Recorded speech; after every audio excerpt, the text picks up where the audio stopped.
মানে মুখ্যমন্ত্রী মানুষের কাছে এই কথাটা কইতাম চাই, সৈয়দতলার যুব মোর্চার প্রেসিডেন্ট কেমনে এইসব কাজ করতারে আমার মার্ডার করলে তো চাইছে।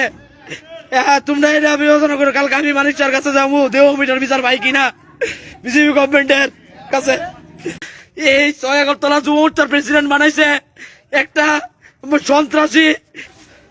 এ তো ভাই আমি এসে সৈয়দতলার বলো ভাই, আমি সৈয়দতলার একটা কার্যকর্তা, বিজেপির কার্যকর্তা। কিছুদিন আগে সৈয়দতলা যুব মোর্চার প্রেসিডেন্ট সঞ্জয় ঘোষ ইয়ানো দাঁড়ায় সেটা আমরা ক্লাবের সামনে একটা দরবার করছিল, এর নামে আমি কমপ্লেন করছিলাম দীক্ষা। হ্যাঁ এই দরবারটা জোরাইছে আজকে আমার দোকানের সামনে, আমার যেমনে পারছে এমনি মারপিট কইরা আমার মাথা ফাটা লেছে, এদিকে মাথা ফাটা লেছে। এই তো আমার দোকানের অবস্থা কিটা করছে, রাত্রেবেলা 11 সাড়ে 11টার সময় আয়া দেও আমি আমার মানিকটা ত্রিপুরা সরকারের মুখ্যমন্ত্রী মানিক শাহর কাছে আমার এতটুকুই আবেদন, এই সৈয়দতলা যুব মোর্চার প্রেসিডেন্ট বানাইছে একটা সন্ত্রাসী।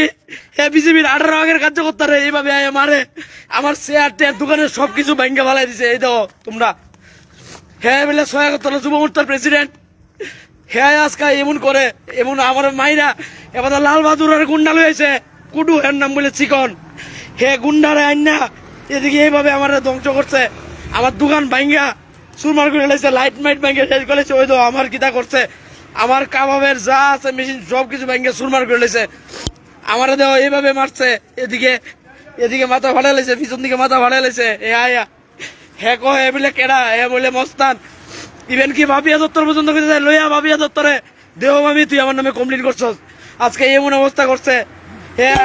মানে মুখ্যমন্ত্রী মানুষের কাছে এই কথাটা কইতাম চাই, সৈয়দতলার যুব মোর্চার প্রেসিডেন্ট কেমনে এইসব কাজ করতারে আমার মার্ডার করলে তো চাইছে।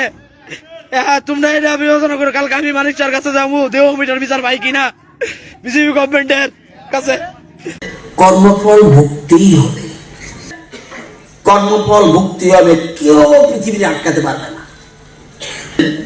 বিজ্ঞানী কি বলছে? Every action has an equal and opposite reaction.